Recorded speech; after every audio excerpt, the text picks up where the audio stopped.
Welcome back, WNST, Towson, Baltimore, and Baltimore Positive. We positively have a fun segment here today. Now, everybody knows Dennis Koulatsos hosts the Dennis Koulatsos Show on Thursdays from 3 until 5, and, of course, on Sunday mornings, where we're hoping, Dennis, when you signed up, you thought it was like pregame football, and then all this craziness happens. It looks like we're going to have football. But I'm going to tell you one thing we're not going to have on September the 13th that I have right now, and this is going to force you to start to Zoom with me. I'm holding up 3 perfect scoops of gold watermelon right up into the camera here. I don't know if you have any remaining. I picked one up over the weekend. It's properly chilled, and I figured I was going to enjoy this with you because this is something that they take away from us in September, in October, November, December. There's no way to properly age it that I'm aware of. There's no way that somebody's going to bring me one in November. Like my Taharka friends have brought me eggnog ice cream, and I still have 2 fresh pints of it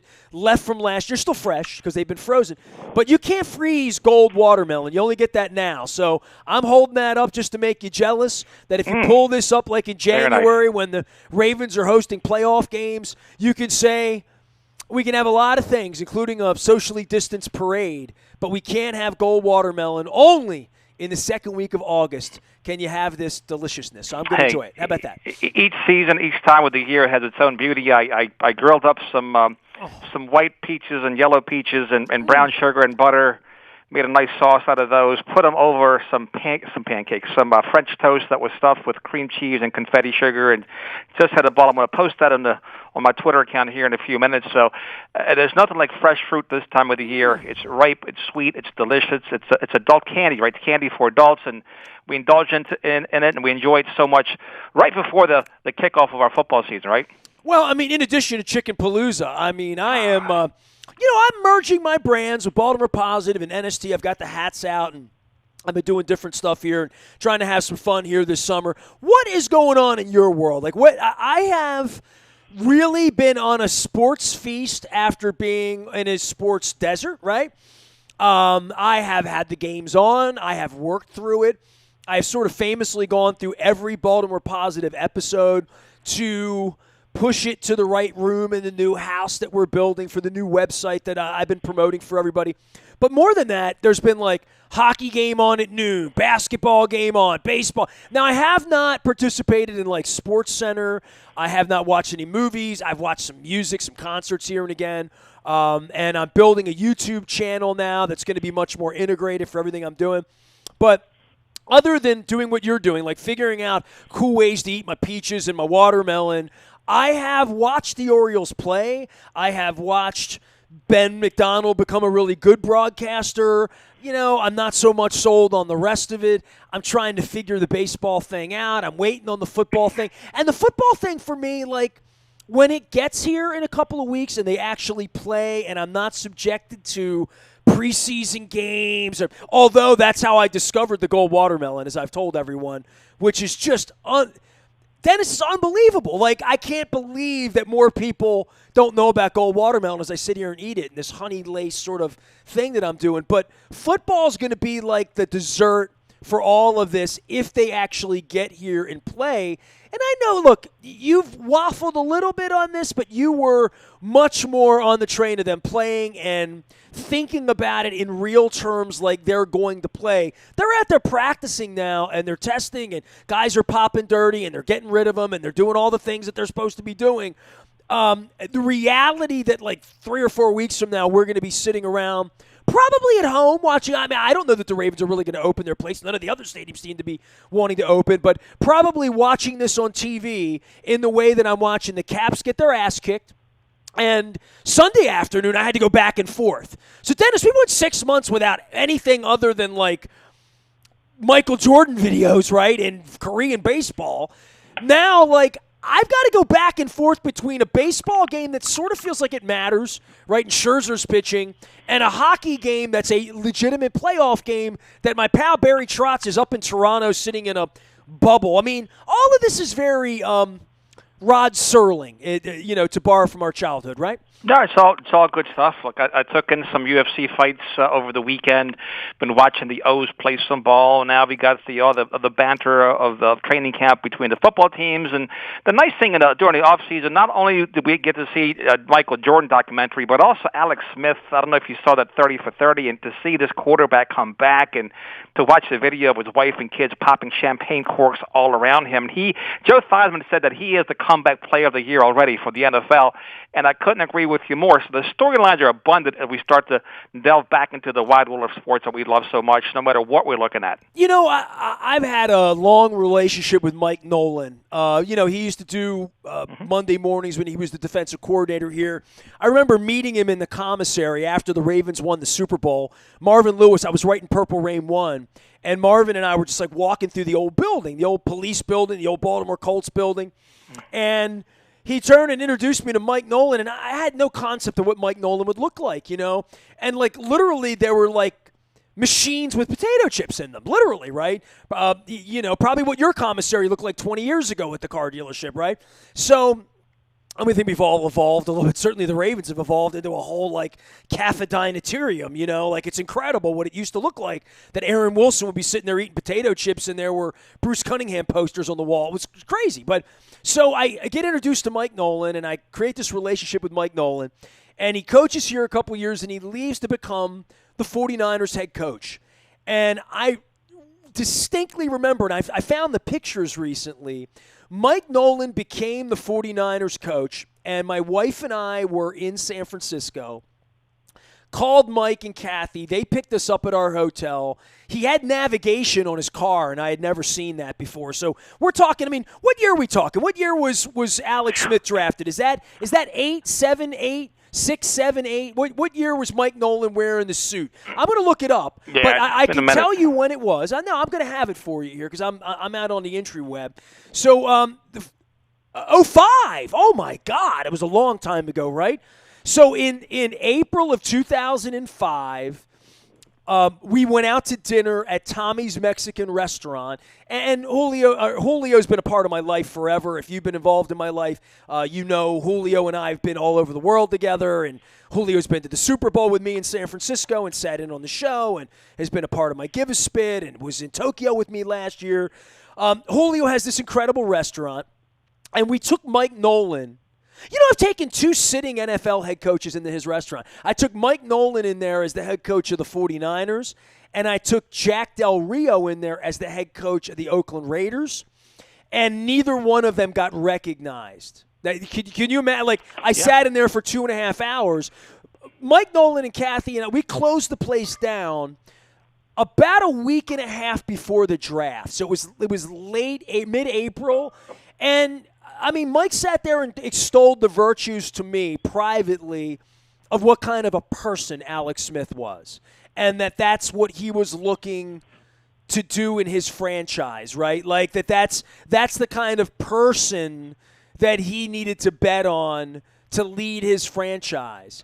And you can go back into that 2005 draft and look through the quarterbacks that were overlooked and how they've won Super Bowls and who they are and where they've gone and their story and all of that.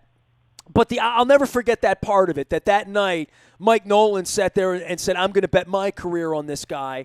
And 15 years later, here's this guy becoming a special guy, right? And obviously Aaron Rodgers is his own special guy, right? And they've had their own stories. But the Alex Smith story, it's why we love sports, right, Dennis? Really. Oh, yeah, you get to see the human element of it. You see the struggle. You see the sacrifice. You see the family. You see the spouse. You see the kids. You see the rehab, but you see the grit. And what a fine young man he is. And wish him all the best. Seriously, just to think he's been able to make it all the way back after almost losing his life. And these are the kind of stories that we've been able to catch up on in this long, tedious off-season without sports. So there's been refinement and other things that we focused on, Nestor. And to me, Look, a lot of times, you can take these opportunities to grow personally and professionally, and you just figure it out. And look, I'm glad they're having it. Football's coming back. I'm glad the Ravens. There's still a ray of hope. We can still get to the stadium, as we're now down to 7,500 people. Would I like to be one of those 7,500 people? Absolutely would. I've come back full circle, Nestor. I'm looking forward to hopefully taking in some games at M&T Bank Stadium. I don't care what it is. I don't care if it's the opener against the Browns. I don't care if it's a Kansas City game.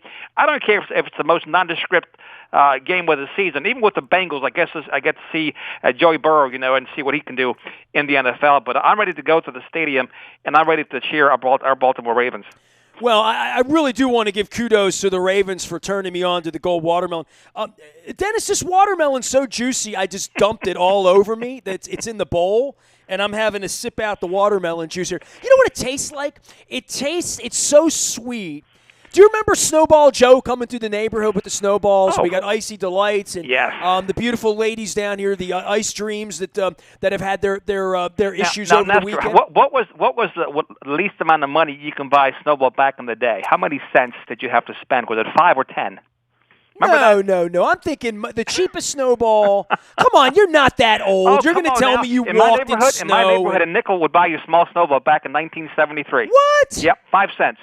Yep, that Eastridge Apartments, 5 cents was a small, 10 was a medium, and 15 was the big one. Really? 5 pennies, man. You can buy yourself a small Snowball. Was it that cheap? It was that cheap. Water and like ice. I'm trying to think, like up at Colgate Elementary where they had the Snowball machine, but like this tastes like the watermelon flavor, but it's not. It's like natural. And it keeps like making a mess. Okay. Hey, look, there's a new flavor, golden melon, and also challenge our friends over there at the Harker Brothers to make an ice cream, golden melon ice cream. Oh my God! There's an idea. You know what? And I've been in contact with my Taharka guy because you know what? We could talk about Alex Smith having all this money and Mark Clayton being the first Ravens pick that year and what everybody's like. But I bet Alex Smith hasn't had Taharka, and I bet there you go. Sean Merriman hasn't had golden watermelon. Nope. You know what I mean? So hey, that was a draft. Heath Miller in that. I'm just going through and looking at who went where and who we took and Lofa Tutupu and. Dan Cody was in that draft for the Baltimore Ravens. Absolutely. Adam Terry up at Syracuse calling game. Justin Tuck. Richie Incognito was the 81st pick of that and still kicking it around. Dominique Foxworth was the 97th pick at Maryland. So, these are the names of players that were picked in that Alex Smith draft. So, a little sports nostalgia and nostalgia. Dennis Koulatsos is here. He'll be here on Thursday. If he's lucky, I will share the remainder of my golden watermelon. Dennis, I want to tell you where I am with my relationship with my son right now because I know you have children and grandchildren. I got half a watermelon. I got 2 big watermelons. I gave you one, right? I took the other one. I cut it in half. I ate it. My wife's not here. She's spending time with her family, so there's nobody to help me eat it. I gave the other half to the kid at Taharka that loaded all the ice cream in my truck 2 weeks ago. Then I got a big one that I just cut open myself over the weekend. I have half of it left. And I thought to myself, you know what? There's nobody here to help me eat it, although my cat is into it. She's really into the gold watermelon. And I thought... That could be catastrophic, by the way. She might want to keep an eye on her. That's funny. I have a video of her licking it and spitting it out. It's hilarious. Cats are funny in general, but anyway, go ahead. Yeah, she's very funny. So I'm doing this to share this with my wife because my wife's missing out on all this. So I have this watermelon, and I'm thinking, I'm going to share it with my son, and I'm thinking... He didn't come and get the one last week, so I'm not even going to tell him about it. Yeah, he's 0 for 1, man. That's really disappointing. Well, he listens to the station, too, so he'll be driving around. He'll text me. Is a fine young man, but come on, Barry. You got to step up. When Dad calls and says, I got golden melon, you got to drop what you're doing and just go get it. Especially when it's just good. It's the other half of this melon here. Here's the story. Look, if Barry doesn't want it, I'm coming to get it. Just Barry, so just be aware. It's the other half of this one. I decided I'm not going to share it. I mean, maybe with you because I'll give you half of the half. Give me a quarter. Just give me a sliver. That's all. Here's where I am. It's like the kid from Taharka, Diedrich, that found it in the cooler. My wife put it in the cooler, and my son didn't claim it. And I'm like at Taharka, and the cooler was meant for the ice cream. And I said to the kid, and the kid looked at it, and he's like, "Man, I love gold watermelon." I'm like, all I want to know is that I'm giving it to someone who's going to enjoy it, right? Yep. Whether it's your cat, whether it's the rats in the back alley eating the rind, I don't care as long because it's meant to be enjoyed, right? Like literally, it's like sports. It's like they're playing baseball. They're going to great pains to play baseball. I'm going to watch it until it doesn't matter anymore. And I know you. Well, you were on the bandwagon last week. What happened? A couple losses to the Nationals, and they kick you off the bandwagon already? No, not at all, man. Look, I got stuff to do. I'm like you. I'm busy. I'm a busy person. Things come up, right? So Sundays are sacred and very fluid these days, right? So when there's opportunities to do certain things, and you take them. And you know my work schedule. I work a lot, so I got to get in where I fit in. So it's always moving, right? It's always fluid. Well, look, man, it was a pleasure talking 2005 draft with you. It was a greater pleasure to actually eat gold watermelon on the air with you because I'm not going to be able to do that 3 weeks from now. So you take what's in season, like the peaches. I mean, I have these incredible heirloom tomatoes right now. These incredible. You know what I did? I took seasonal peppers and I mixed them down with some Ostrowski's Italian sausage that I had in my freezer from like 3 months ago. Mixed that up. I've got some amici sauce. So this is what I'm doing to get through COVID. I can't go out except to get some chicken and waffles once in a while or go get some crabs or some crab cakes. Al Seafood, I checked in with you the other day. Robert Irvine was in town, and I didn't even get to elbow bump him because you can't get within 6 feet of anybody. So I've just decided I'm going to build Baltimore positive. I'm going to eat peaches while they're fresh. I'm going to eat watermelon while they're fresh. I'm going to enjoy a pennant race while it's happening. I'm going to watch Barry Trotz kick the Caps' ass while he can. And then I'm going to move on to whatever pumpkin spice is next month, right? Right? Am I right or am I wrong? October's pumpkin. Is it October? I start celebrating in September, but you do that. You like to be the first one in, right? The first one on. But check out my Twitter feed. You'll see my peaches and cream French toast that I made over the weekend, and you gave me my idea for next weekend's whoa. This is the problem with social media. The stuff that I really want to see, they don't show me anymore, right? Like, seriously, right? So, hold on. I missed this. Peaches and cream. I just posted peaches and cream French toast, and I stuffed it with Philadelphia cream cheese with confectionery sugar. That was my mix. That was my stuffing. And so next week, there's chicken and waffles in your honor, which I will post as well. I love me some chicken and waffles. Hadn't had them for a while. I've lost a few pounds, so now I'm in range to do the chicken and waffle bit, which I love so much. So hang on a second. Whipped cream out of a can? No, whipped cream. Yeah, it was. Whipped cream was out of a can. All right, so in my place, my wife goes heavy cream confection, and she breaks out the. Yeah. It sounds like a dentist office. Mine was hand mixed with a fork. I took the Philadelphia cream cheese with the confectionery sugar, and it was with a fork. Dude, I'm not Bobby Flaying you. Okay, I'm just telling you, like, the flavors were popping. That's what you want. If I literally put a camera on my stove the way like Rachel Ray does, I mean. Honestly, over the last 6 months around here, and I'm not even like bragging on my wife or the great ingredients we pick up at Wise Markets and bring home, or like when I stop by Al's and he gives me some shrimp to bring home, and I use Julio's recipe to make a proper shrimp Veracruz, with red peppers and bell peppers and capers and mustard seeds and just different stuff, right? So I need to know this because this is what I ask. It's seriously because I watched a lot of Chopped the last 6 months. I've watched a lot of because it's the one thing I've enjoyed doing, and I'm skinny, and I like food. We have great spices. I love Mediterranean food. I love all sorts of food, right? What kind of bread did you use in your French toast? Because this is really important. I know. I was looking at I'm probably going to mispronounce it as a challah bread. Challah. There you go. Challah bread. That's what's recommended, but I didn't have time. It was a last-minute thing, so it was just regular white bread. But it was still the sauce, the peaches. It was delicious. No, what did you do? I mean, I see like cinnamon on the top. Cinnamon, nutmeg. Give me your technique. Cinnamon, nutmeg, and cinnamon, nutmeg, and vanilla extract in the wash. You go nutmeg. Nutmeg in the wash. And, you and I should call Wise Markets. We spend so much time talking about them. They should sponsor something with WNST, as much love as we give them on air, because they have really phenomenal fruit and vegetables. They really do. No, I was in the produce department down in Middle River the other night when I was down there. All right, so I'm going to make some calls. They got to sponsor something.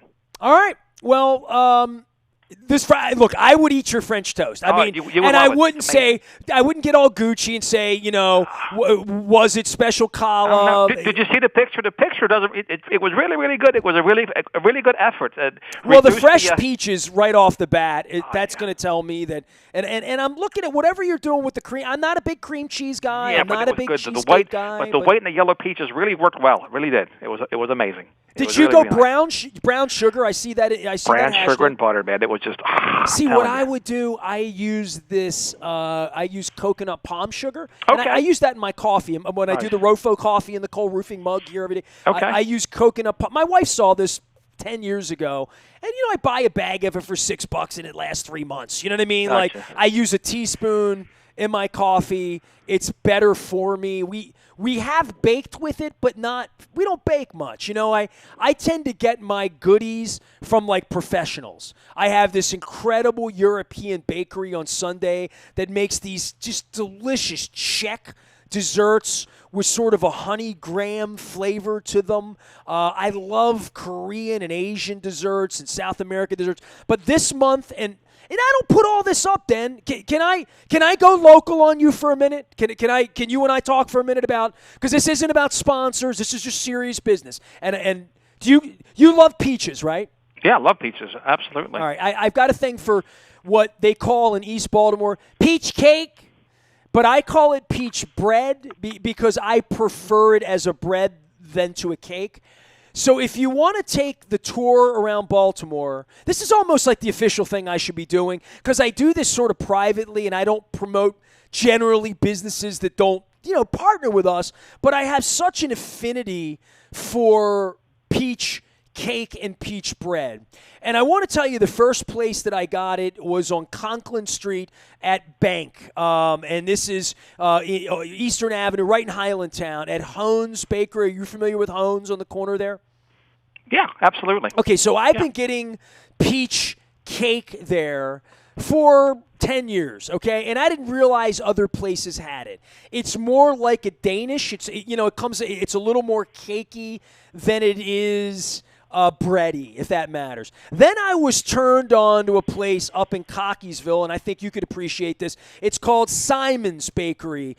This is on Cranbrook Road next to Pappas and where the mansion is. This quickly became my favorite peach bread because it is a bread-like sweet, fresh peaches that are eighth and laid into this very delicate bread. Drawback on the Simon's is, and it's not a drawback, it needs to be consumed right away. Okay, it's not a bread that you bring home and eat tomorrow, okay? You go there, and it's so incredible that you lick your fingers in the car, and you take your Rofo coffee with you, okay? So that's Simon's Bakery. So I put a picture up, Dan, about a month ago of me. Did you see it? Me eating peach bread, okay? Yeah. So everybody started piling on. I asked you where you got it from. I love you. I'm like, I never knew it was a thing. Okay, so Simon's has been my favorite place the last 3 or 4 years. I have given them a plug or 2 or 3 if you go back and you look in previous summers. Here's the thing. I went there one day, Den, and I'm not kidding you. They ran out.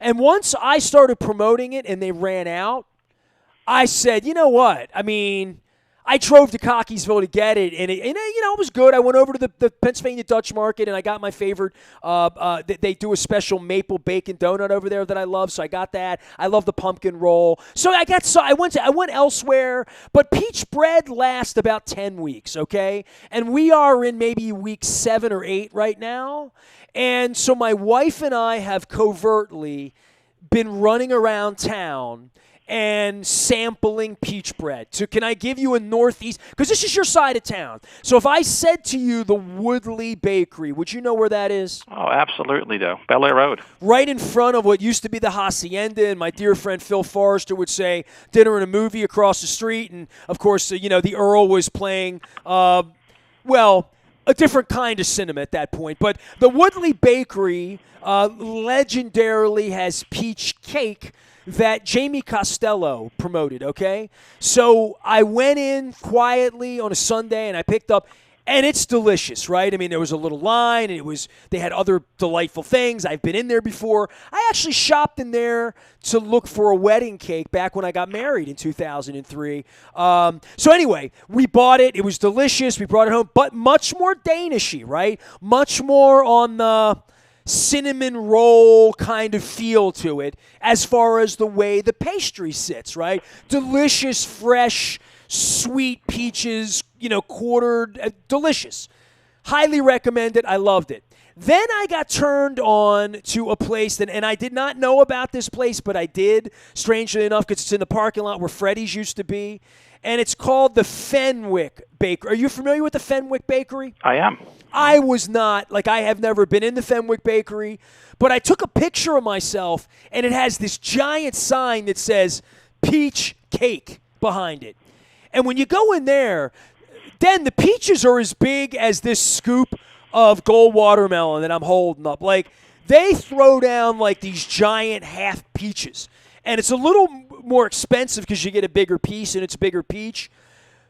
But I love all of them, and I don't want to. I mean, please eat them all. They're all local. They're all real people, like Dennis's family, my family, East Baltimore people, North Baltimore people. Go to all of them, and if there's other peach bread that I'm missing or peach cake, let me know now. I got 3 weeks. I will go sample it. This is my shout out. Okay, this is my great Dennis. You never know where this is going with you and me, but this is my great peach cake.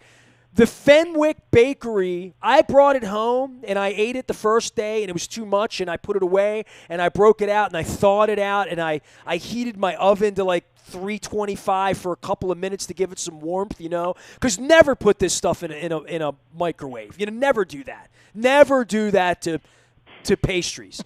I went to the Fenwick, and I'm going to tell you what, winner, peach cake, bread, breakfast, lunch, and dinner. How about that? I mean, I'm blown away by what these bakeries have done with peaches, and that I'm 52 years old, and it took me most of my life. That's what I tell to Peter DeLutis, right? I say, Pete, you got to try stuff because you probably never would have told me about this in 1994, and I would have listened to anybody, But there's stuff going on in our neighborhoods here. You don't have to get on a plane. You don't have to drive to the beach. You don't have to drive to the mountains. You don't have to go to New York or D.C. There's magic happening in my mouth here in the summer of 2020, despite COVID.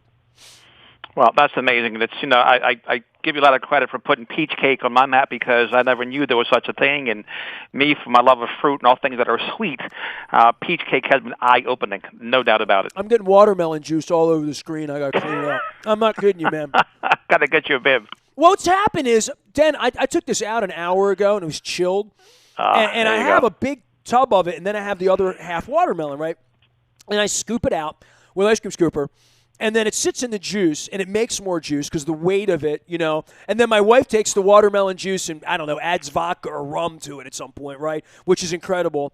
But I'm not really so much into the Jimmy Buffett. I'm just give me a beer, you know what I mean? Or give me a stout, give me a Guinness, or I don't need foo-foo. I mean, I like margaritas, but not so much on the sweet.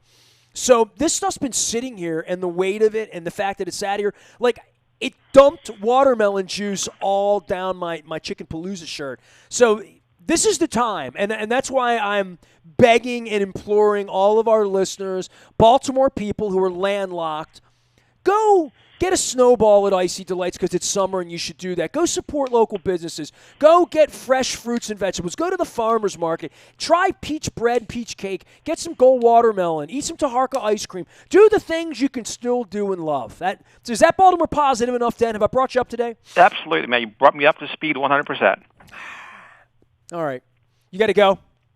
I could talk about food all day. Well, yeah, I'm up against the clock, but listen, just still offering great deals here at Coons Baltimore Ford, 0% for 72 months. Mustangs are flying off the shelf. Super Duties, F-150s, Explorers. We got the new Bronco coming in. You and Jen will have to take a ride downtown when I get them in here. My 4 doors, my 2 doors.